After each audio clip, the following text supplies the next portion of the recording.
Hey, what's going on, Who That Nation? It is yours truly, TJ Jones, the host of the State of the Saints podcast. Thank you so much for spending your evening with yours truly. This is the show where we talk New Orleans Saints. And on this edition, we're going to be talking about wide receivers Michael Thomas, Emmanuel Sanders, and Marquez Calloway. All three wide receivers returned to practice on today. So we're going to be talking about what does this mean for Sunday night.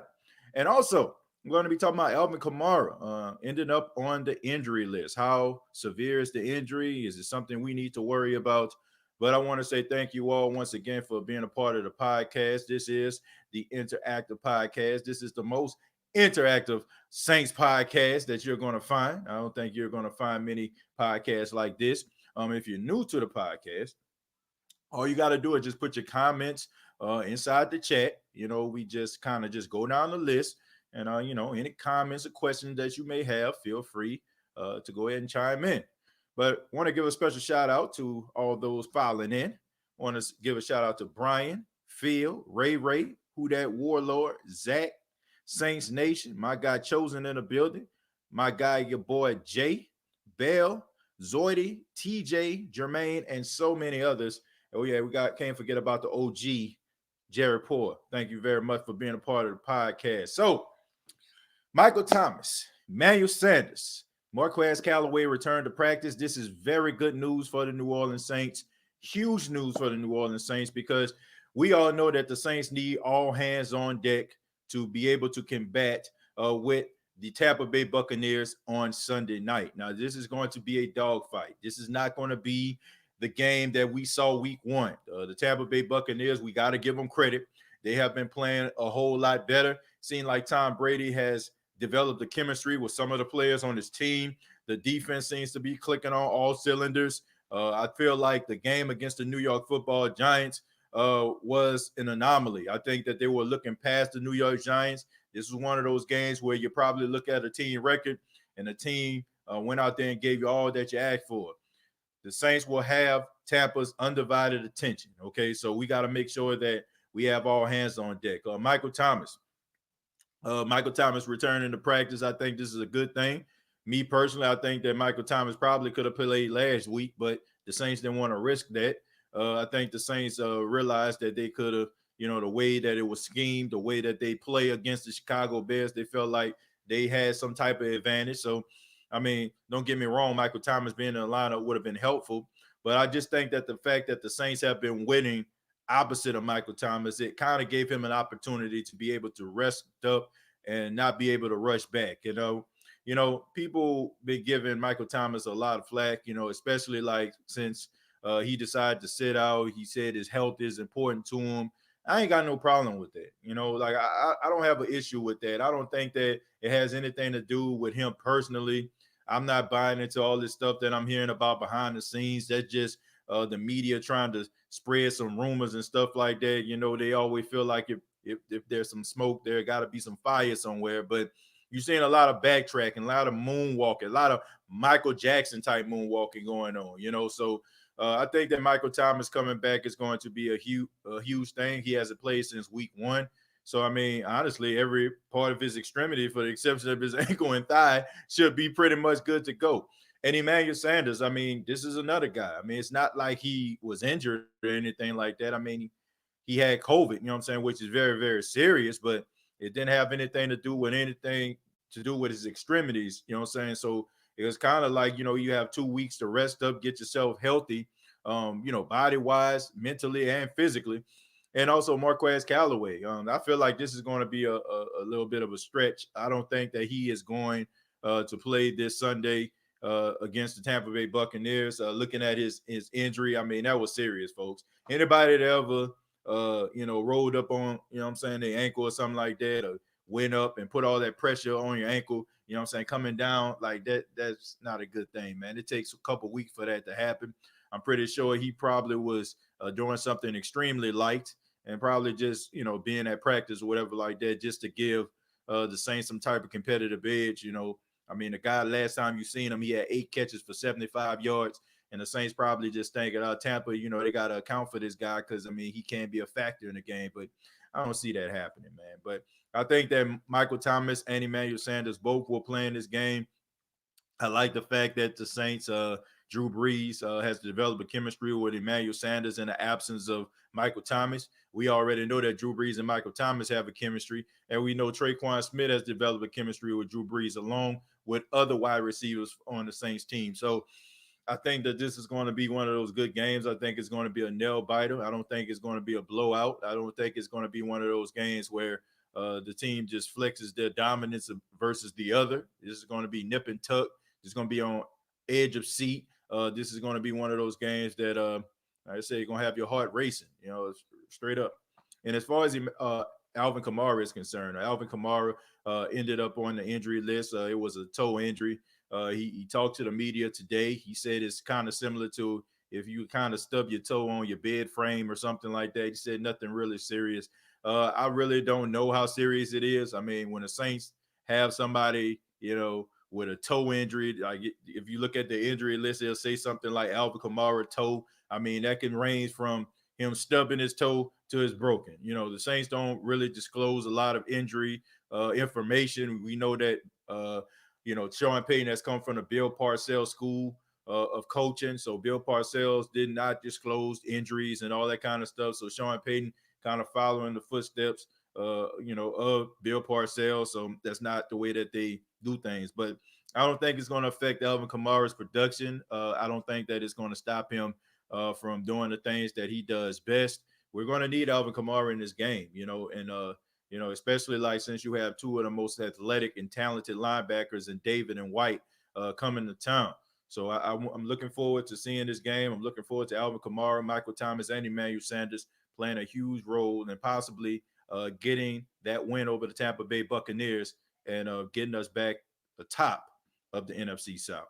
We're going to start with Jared Poor. He says, glad to see Mike T practicing. Make sure he doesn't mess up again.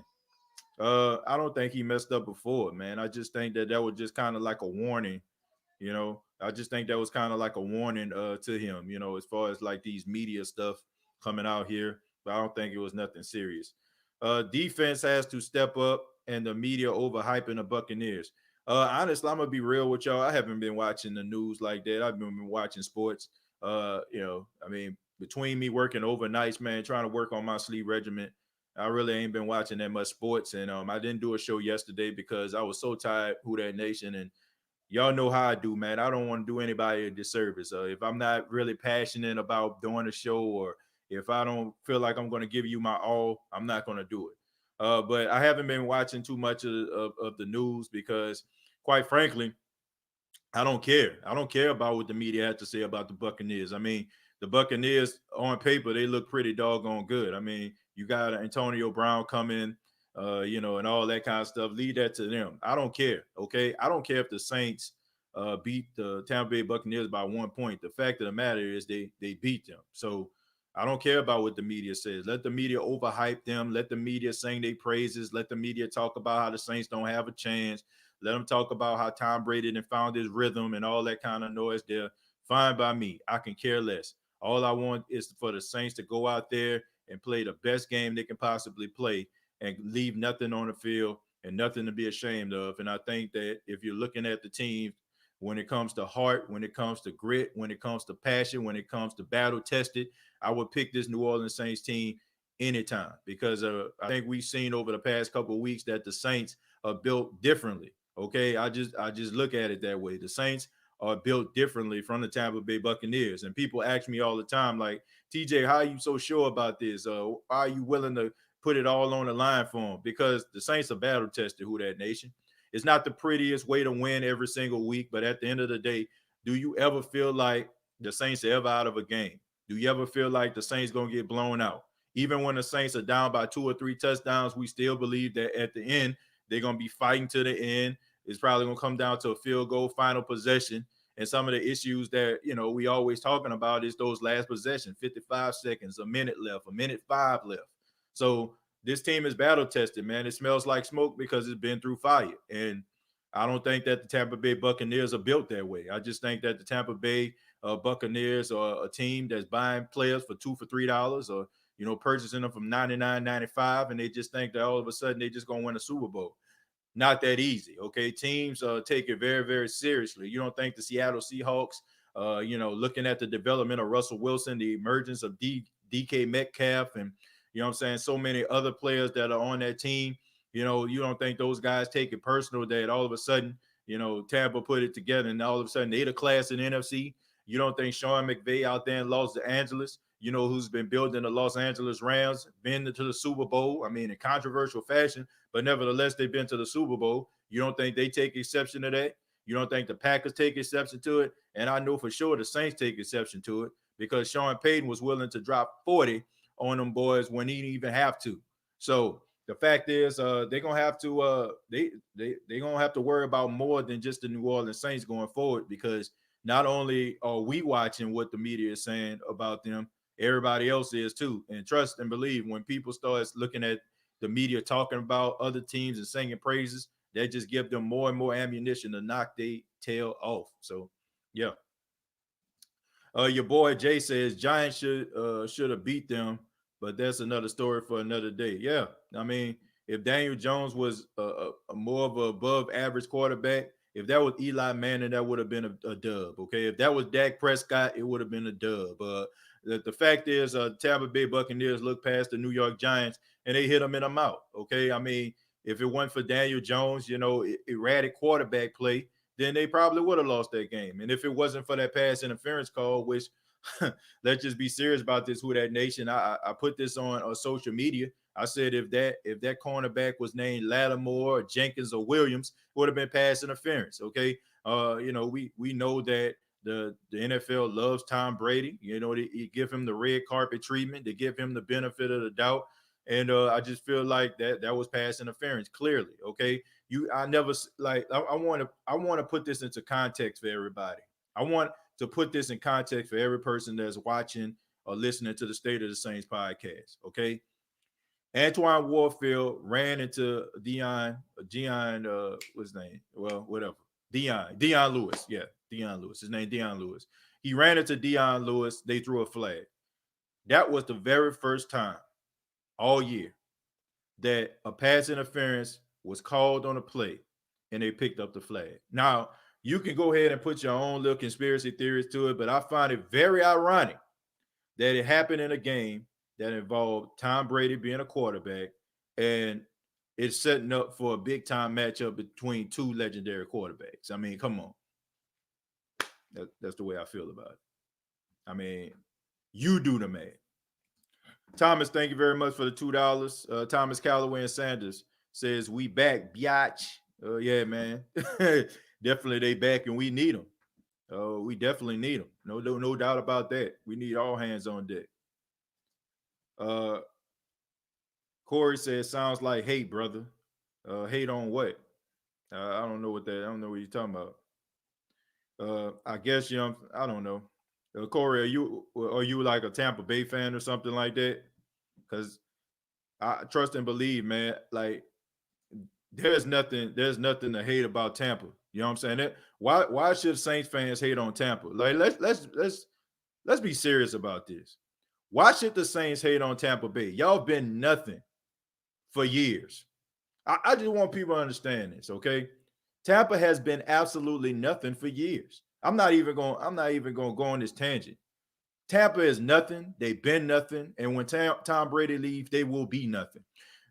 Saints, on the other hand, have shown that when Michael Thomas is out of the lineup, they still winning. When Drew Brees out of the lineup, they still winning. When they got their two starting cornerbacks out of the lineup, they still winning. What has Tampa shown you, for the exception of the fact that they buy players with 2 proofs of purchase, plus poachers and handling? What have they really shown? They just really showed that they got deep pockets and they trying to buy championships, in which you're probably eventually going to learn that you can't buy that. Some things can't be bought, and championships are one of them, okay? It never works in the NFL. Maybe in the NBA, okay? In the NBA, you can get about 1 or 2 players and you can go on a run. But in the NFL, it don't work like that. Once again, it's not even worth me raising my voice. Tampa is nothing.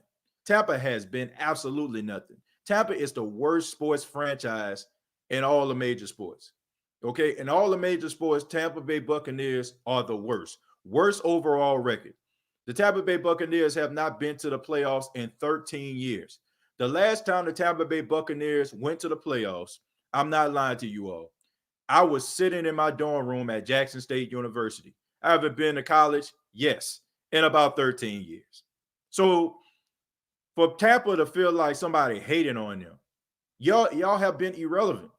Absolutely irrelevant. Like nobody cares about y'all. Do you understand? If you eliminate Tom Brady from this team, nobody would be talking about y'all. Nobody would care about you.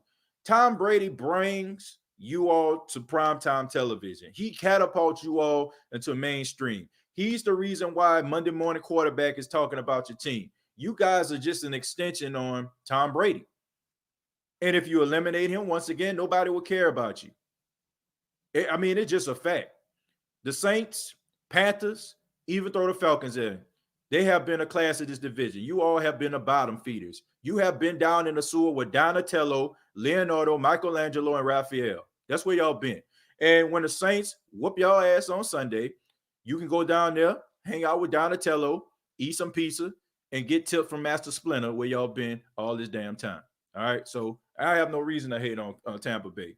Until y'all win three straight NFC titles, until y'all win more than 100 games in a decade, until y'all actually be the class of the NFC, until y'all actually have a legendary quarterback that haven't been bought, once again, for $2 for $3, then we can talk.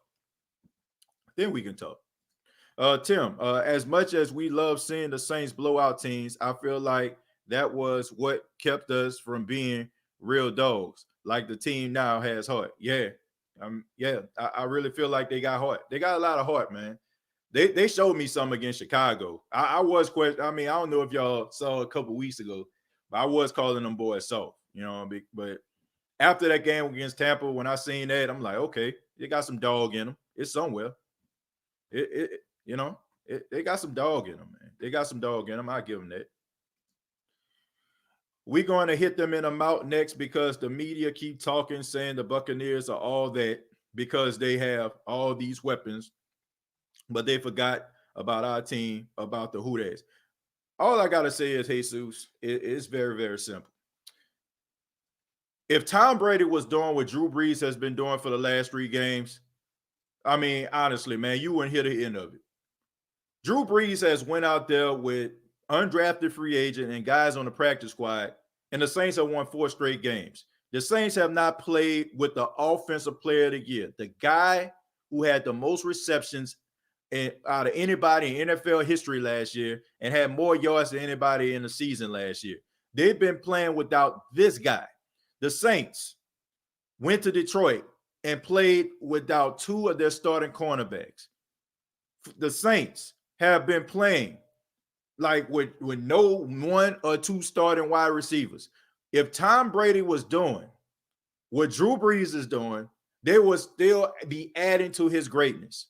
Drew Brees doesn't get the credit he deserved for being great. And like I said, what Drew Brees has been doing over the last 4 weeks is way more impressive than what Tom Brady has been doing. Okay, like all Tom Brady had to do. This guy has been in the league for 20 years. All he had to do was just develop some type of chemistry with some of the best wide receivers in football. Mike Evans, right? Rob Gronkowski, Chris Godwin. The embarrassment of riches. Leonard Fournette. Come on, man. Cry me a freaking river. Drew Brees been doing it with nothing, basically. No disrespect to those players, but he's turning nothing into something. Until, what has Tom Brady done except throw to some of the best receivers in the league right now? I'm sorry. As much as, I got to respect Tom Brady for what he's doing.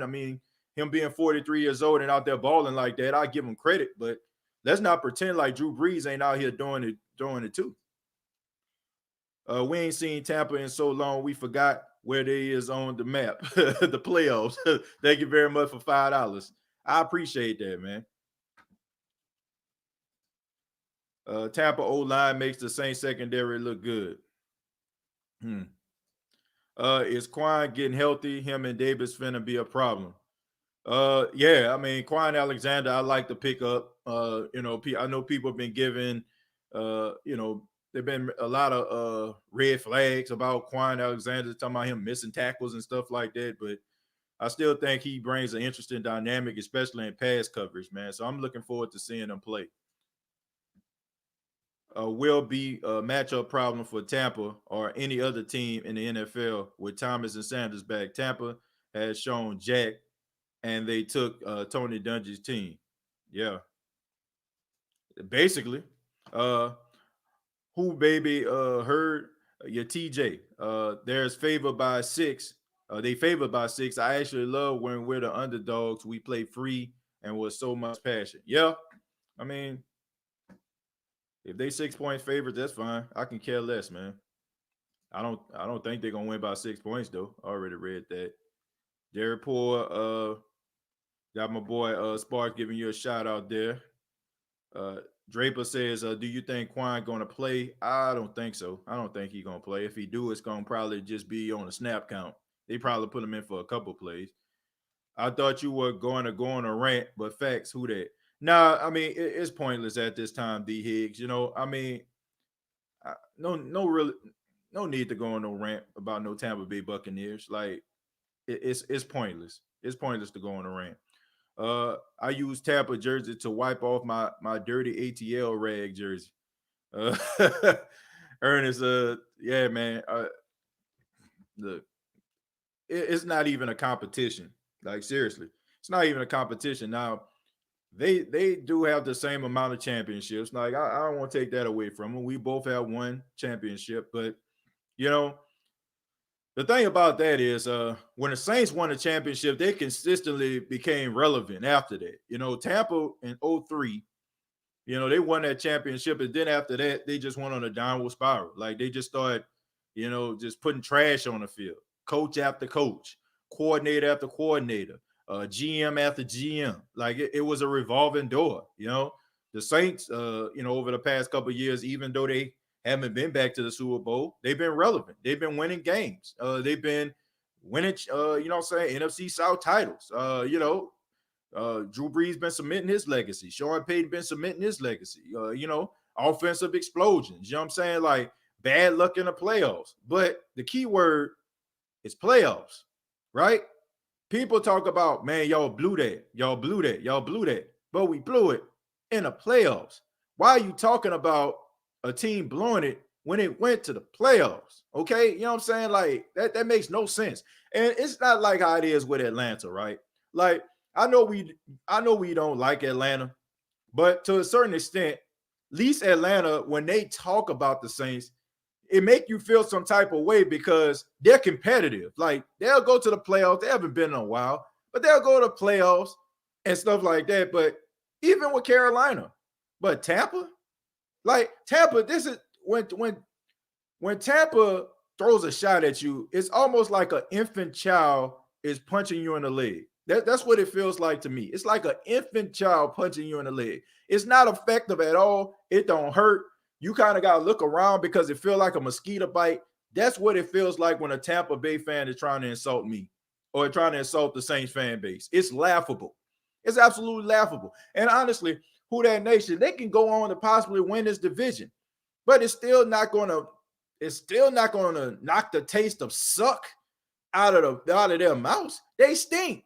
Like, you got to consistently win. You got to show that you can consistently win football games, and they haven't.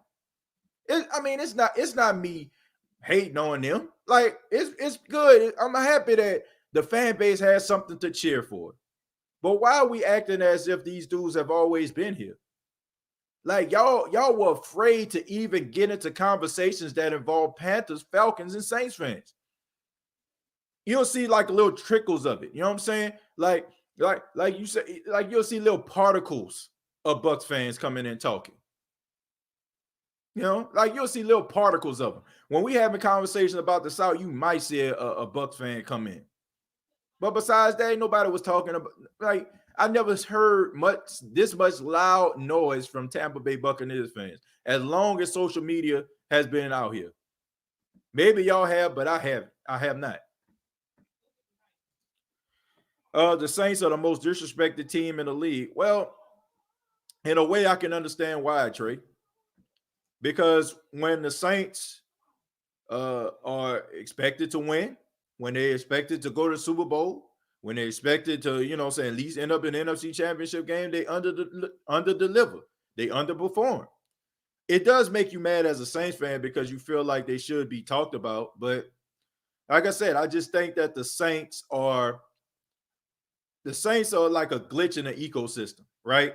You know what I'm saying? Like they're not a part of the norm. They're not a part of the status quo. Like, who are the Saints to be in a conversation with the Cowboys or Steelers or Packers? Those legendary organizations. Who are they? You know what I'm saying? Even though if you put them on field for the last 10 years, the Saints got a winning record against all those teams. Yeah, I mean, I'm just telling y'all facts, but they don't want to give them credit, and that's fine. You know what I'm saying? I understand that. I understand that sports media, it's about ratings, right? So keep on pushing the narrative about Dallas Cowboys. What is Jerry Jones going to say? The Green Bay Packers. You think about Vince Lombardi. You know what I'm saying? You think about him. You think about Chuck Knowles and the Pittsburgh Steelers, the Steel Curtain. The Saints ain't a part of that. Saints are a glitch in the ecosystem. They want the Saints to not the stink so they don't have to talk about it. So, but we here, and there's nothing they really can do about it, and they can not talk about the Saints. That's fine. But when you put them on the field against some of the best teams in the league, it's two things that's going to happen. They're going to be extremely competitive or they're going to win. It's just as simple as that. I definitely agree Saints have underachieved. At least two more Super Bowls should have been won. I agree with that. And that's one of the reasons why people don't really, give them that credit. They just feel like, they're just a good regular season team. Even I know what Thomas and Emmanuel will destroy any team's secondary, coming from Denver fan. Yeah, I mean, I ain't gonna lie. Tampa had a good outing against the Saints the first time around, even though the score didn't indicate it. I think Alvin Kamara, I mean, he only had like maybe 20-something yards. Michael Thomas had about 17 yards. Emmanuel Sanders started to come on a little bit late. So, I mean, if it wasn't for that Jared Cook play, there was very few plays in the second half. So, if you're a Bucs fan, I can understand why you're optimistic.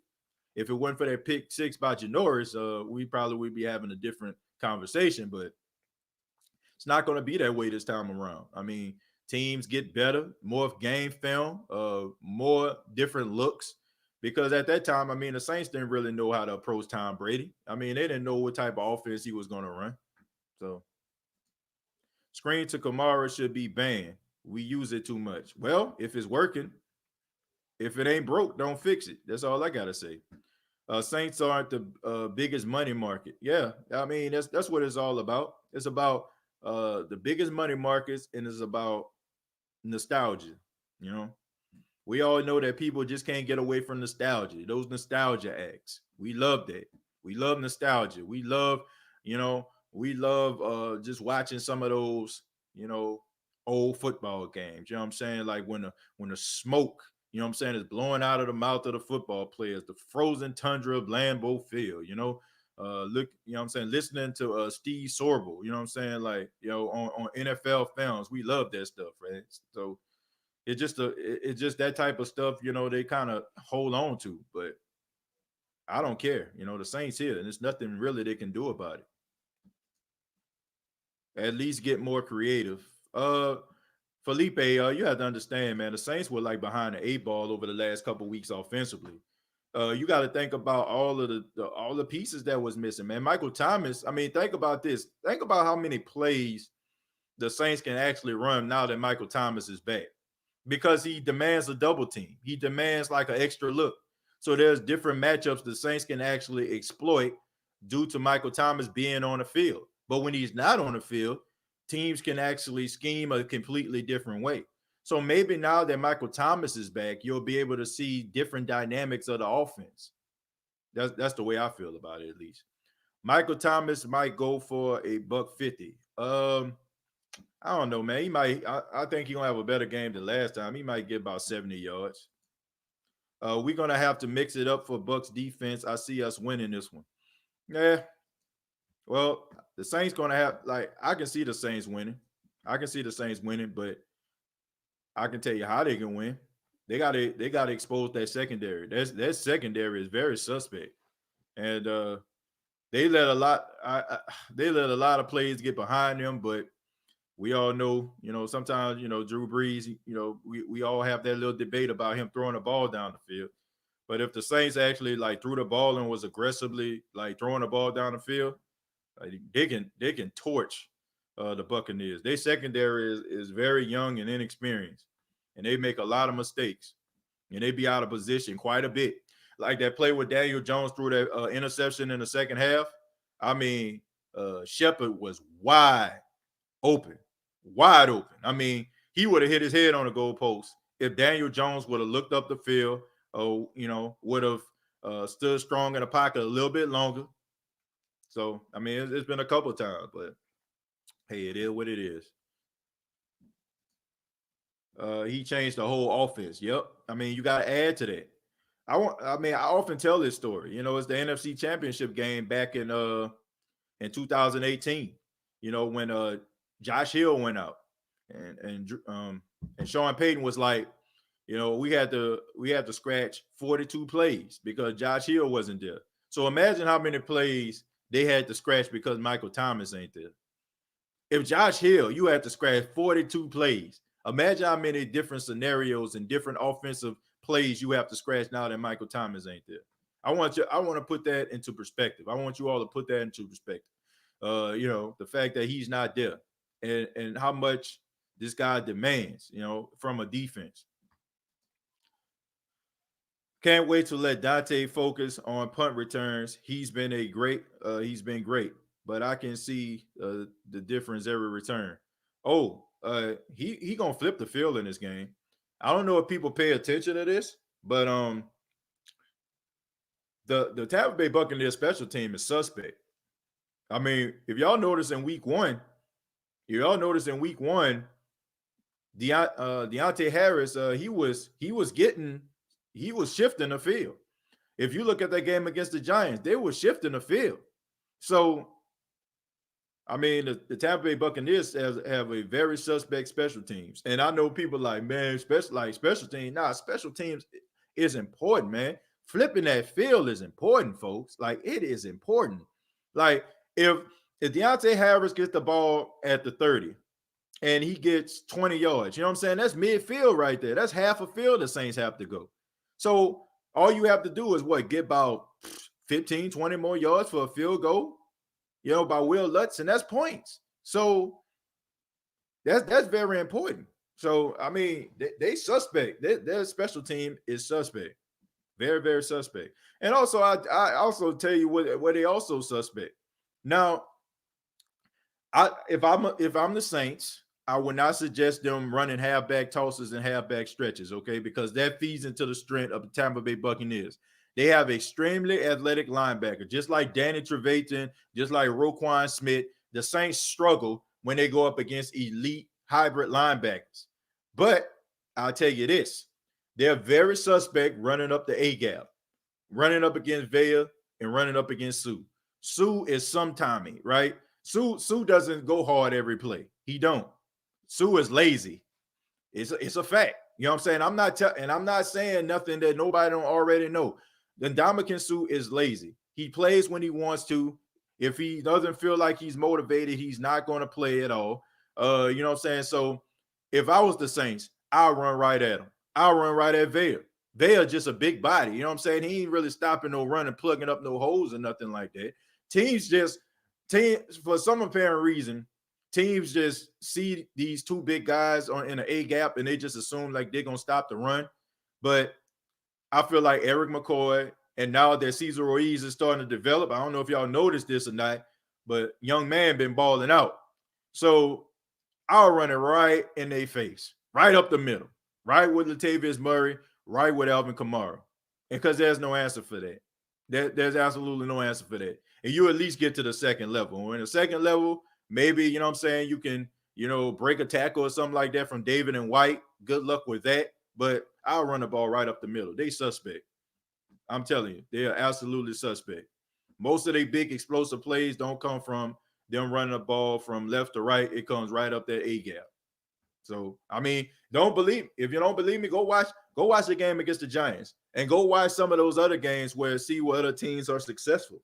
And don't give me that stuff about, oh, we shut down Josh Jacobs. Give me a freaking break, man. The Raiders have been having offensive line issues all season long. I mean, they've been in and out of the lineup. They've been putting the offensive line together with spit and glue. The Saints offensive line is not the Raiders offensive line. Trust and believe that. And they are a better run blocking team than they are a pass protecting team. So if I'm the Saints, I'm running that ball right in Ndamukong Suh's face. Because me personally, I don't respect him as a run stopper. As a pass rusher, that's another thing. He can be disruptive in a pass rush, but when it comes to like running, I run right at them. I run right at him. What do you think about Davenport crushing this since he got healthy? Well, I like that, and I think it's about doggone time, but let's knock on wood because we need to see this consistently. Sheldon Rankins, he gave off about 2 good games, and then he got hurt. I hope he feels better. I know he's dealing with an MCL, but, I mean, come on, man. We got to be consistent. I'm not going to sing his praises yet. We got to finish it up. Do you think Marshawn Lattimore got his mojo back? Marshawn Lattimore always played good against Nick Foles. I don't know if y'all remember that divisional game. I mean, he had 2 interceptions in that game. He should have had 2 interceptions in this game. So if he played Nick Foles every week, like he'll be an all-pro. P-Rob can help the secondary get him some steps. I guess so. I got Bible study on Zoom in 15 minutes, so I will be here till 6:05 p.m.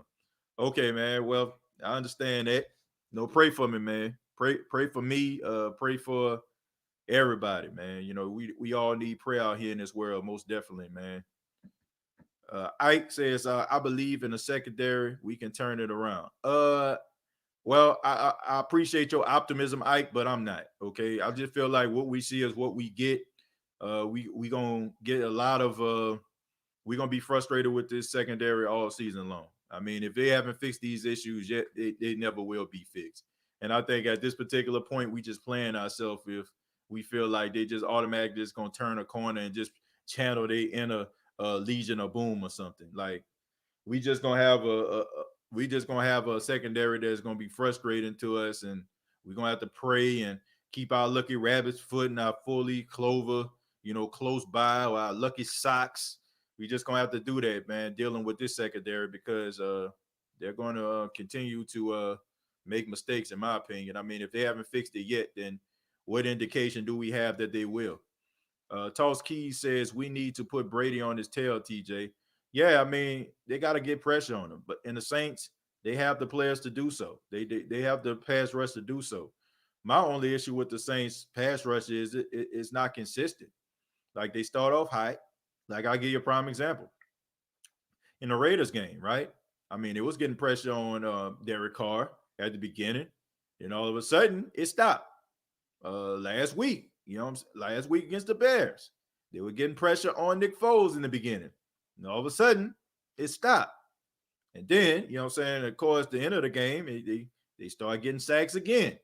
I mean, but it was a huge gap in the middle of that game where they wasn't getting pressure. I just need to see it consistent, man. The Tampa Bay Buccaneers offensive line, they ain't changing nobody's life. They got some good talent on there. I'm not gonna say that they don't, but you can get to Tom Brady. I'm not even scared about this game. I'm more anxious and excited more than anything because I'm tired of the Tampa train, man. Like I said, I at this point, man, I don't even care about a Tampa Bay Buccaneers fan. Like I can care less. Like they've been grandstanding since week 4. Like how pathetic is that? Like seriously, who actually believes they're gonna win the division by week 4? But that's what they have subjected themselves to. Moral victories. They talk about how they lead the division, even though in reality they only lead the division because the Saints had a bye. If both teams had a bye in week 6, the Saints would be winning the division. Like that's how sad and pathetic their fan base is. And I feel sorry for them. I really do. I feel sorry for them. I really do. I feel bad for them because there's not much they could cheer about. So I guess any little victory they can get, it's called it's called relevance, man. They don't know how to be relevant. They don't know how to carry themselves. Like seriously, at this point, who that nation? Are y'all really concerned about the Saints winning the NFC South? Like, do you wake up and be like, man, I hope the Saints win the South? Like, if the Saints win the South, cool. But you're mostly concerned about how the Saints perform in the playoffs. That's what you really care about. You don't care about the Saints winning the South. Like, you want them to win, of course, but it's not like the main objective. You want the Saints to go to the playoffs. You want the Saints to perform well in the playoffs. You want to see the Saints try to make a Super Bowl. You want to see the Saints win a Super Bowl. That's where our goals are. They'll talk about winning a division, a T-shirt, a hat. Who cares? Like, seriously, who cares? Who really cares about a divisional title? Who cares? Like, would you, like, honestly, who that nation? Would you trade a NFC South championship for a shot at the Super Bowl?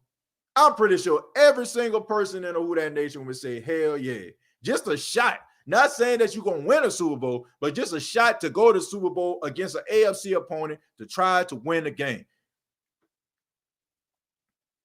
That's the way I feel about it. So let them keep their moral victories. I don't care nothing about no NFC South title. Seriously? What are we talking about here? My only thing is no one can hide in the secondary this game. We need all hands on deck, no excuses. We cannot let them get a 2-game lead on us for real. Yeah, we definitely need it. Is Michael Thomas back? Well, he practiced, so I'm pretty sure he's going to play in the game. Our secondary is fine, in my opinion. We just need to fix the miscommunication because of our secondary is last in the lead of allowing 20-plus yards in the league. Man, what you see is what you get at this time, truly. I'm sorry. Alvin has a bruised bone in his foot, but says it's no big deal. Well, I mean, I'm pretty sure he's going to play. They're probably going to inject him with something. They're going to numb it up. Been going through doors at about 3 a.m. without opening. Feel bad for much as y'all choked in the playoffs 3 straight years. Josh, we've been to the playoffs. I mean, seriously, like, we've been to the playoffs. Like, what is you talking about? And that's why I say, like, that. Next question. Honestly, TJ, I just want a playoff spot and go from there. Exactly. That T-shirt and half a winning division became played out in 2019. It don't feel the same anymore. I want a Super Bowl. Exactly. Will Quan Alexander play this week? Oh, I'm not sure. Like I said, he might be on the snap count. TJ, why do you think, with all the experience this secondary has, why do you think they play so bad? That's a good question, man. I think they're just not that bright sometimes. You know what I'm saying? Like, and I just think that's not that they're not smart guys, but I mean bright to a point where they can't block out the noise. I just think that they allow social media to, like, get into their psyche. They hear about what people are saying about them, the criticisms. So they take it upon themselves to play a little bit reckless. You know what I'm saying? Like, they're not trusting their teammate. I used the example last time about on Drumline. You know what I'm saying? Everybody trying to be Devin. You want to be the lead snare drummer. He think everybody there to see him, hear him play. Like Stomp the Yard with Homeboy. You know what I'm saying? Like, they went out there, you know what I'm saying? The Neos went against the pro fights. He wanted to go out there and do his own little thing. And I feel like that's what get those guys caught up. The fact that, everybody trying to take it upon themselves to make a play instead of trusting their teammate to make it. Josh says choke every year, bro. But y'all been choking for 13 years, man. What the problem? Like, Josh, man, you ought to be ashamed of yourself, man. Seriously. Josh, you ought to be ashamed of yourself. Seriously. Like, your team has been nothing for the last 13 years, but here you are. And honestly, Josh, I've never seen you here before.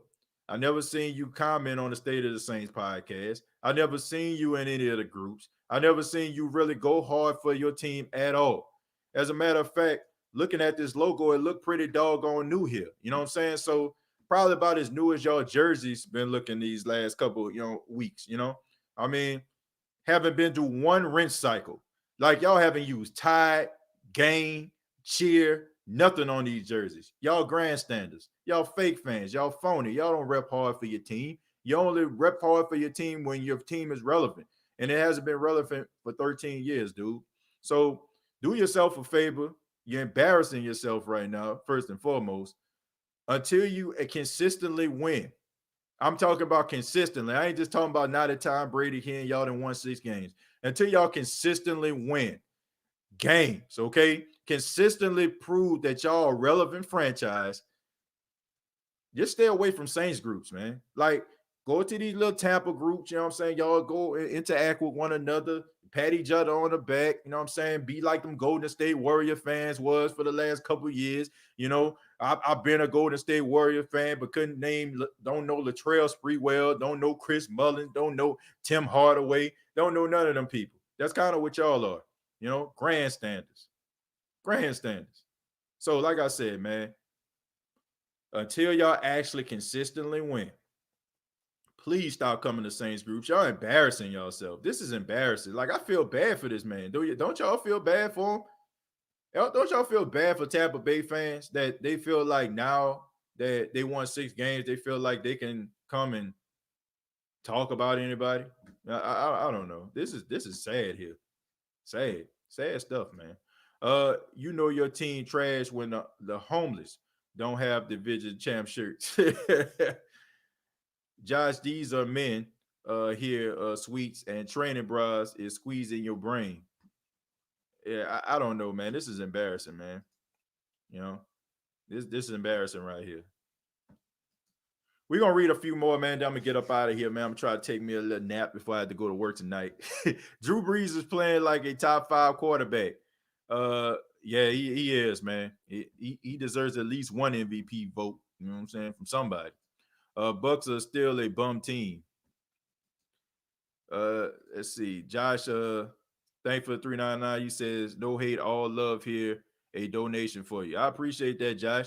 I appreciate the donation, man. But at the same time, man, I mean, come on. Like, we got to be real about this. Like, seriously.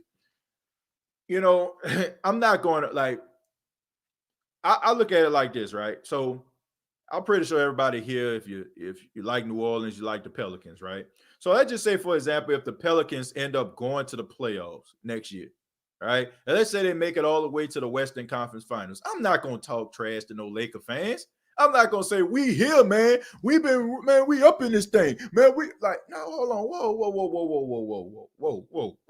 Whoa. Like, these the Lakers that we talking about here. You know what I'm saying? Like, I'm going to know my position. I am going to be excited for the Pelicans, but I'm not going to just sit up here and just go ham on the Lakers fans. You know what I'm saying? I'm not going to just be sitting up here talking about y'all suck. There's levels to this. You know what I'm saying? There's levels to this. I feel like you have to consistently show yourself as being contenders. Like, okay, if y'all win a division this year, Josh, if y'all win a division and then y'all come back again and win a division again, then I'll be like, okay, you know what I'm saying? Like, okay, now they're in a conversation here. All I'm saying is, what they say, once is a coincidence, what they say, twice is a trend or something like that. You know what I'm saying? So do it again, do it consistently, and then I'll be like, okay. But right now, I just feel like, I'm sorry, like, I just feel like y'all buying players for $99.95. You know what I'm saying? Y'all trying to buy championships. That's all I'm saying. Let's see. Let's go with Derek. Derek says, if Drew Brees the problem, hells no, man. Like, everybody know at the beginning of the season, I was critical of Drew Brees. Drew Brees is definitely not the problem, man. Like, Drew Brees is the reason why we even having this conversation right now. Ahmad says, TJ, what are your thoughts on the Buccaneers game? I don't know if you remember me, but I asked you, what is your reaction if the Giants beat the Bucks and you died laughing? Yeah, I remember you, man. And I'm gonna give you some credit. I'm gonna give you some credit, Ahmad, because I did think it was funny at the time. But Ahmad, you know what I'm saying? Give him credit, man. Shouts out to Ahmad. Like, he really asked me this question. bro. I'm gonna be honest with you, Mike. When I looked at the score and I was looking, you're the first person I thought about. Now I would say I didn't remember your name, but I definitely remember your comment. So my man, y'all get this man some credit here, man, because he definitely mentioned that. He definitely mentioned that, and he definitely put it on my mind. And you were the first person I thought of when it happened. I'm like, hey, you know what I'm saying? Like he sure was right. So man, shouts out to Ahmad, man. He definitely was on it. You know, and I definitely wasn't on it that day. You know what I'm saying? I didn't even consider that. So Ahmad, I appreciate that. And you know, that kind of taught me something. You know, you can't look past anybody. Josh says, should Jameis get some snaps against his former team? I would, just to be petty. Chanel, she giving out the emoji right there. Shouts out to Chanel, man. Always a faithful member of the State of the Saints podcast. And I'm gonna end it with Jay says, how do you feel about the votes this year in 2020? Look, man, I don't want to make this a political thing. I really don't, man. I don't want to make this political. All I'm saying is, man, I hope everybody went out, exercised their right to vote. If you know what I'm saying, if you follow me personally or whatever like that, you kind of know my feelings, but I'm not gonna get my feelings here. I just hope everybody voted, man. You know what I'm saying? Like, you know, I think that's something that, you know, is very necessary, you know, especially, you know what I'm saying, like, you know, the fact that they had like 4.3, yeah, I think they said 4.3 million people didn't vote last time were minorities or something like that. Like almost half of the people that voted this time didn't vote last time. So I just think that's good for democracy, man. So I hope everybody voted, you know, and just continue to do so, man. But it don't stop here. You know what I'm saying? Like, you know, make sure that you're voting on a local level as well, man. Try to change our communities, make our communities better. But I want to say thank you very much for tuning into the State of the Saints podcast. Be sure to check out the State of the Saints podcast on Facebook, facebook.com. Search the State of the Saints podcast. Subscribe to the YouTube channel, youtube.com. Search the State of the Saints podcast. Thank you all so much. And most of you already know that you can check out previous episodes on iTunes, Spotify, and iHeartRadio.com. Till next time, all I got to say is, who dat?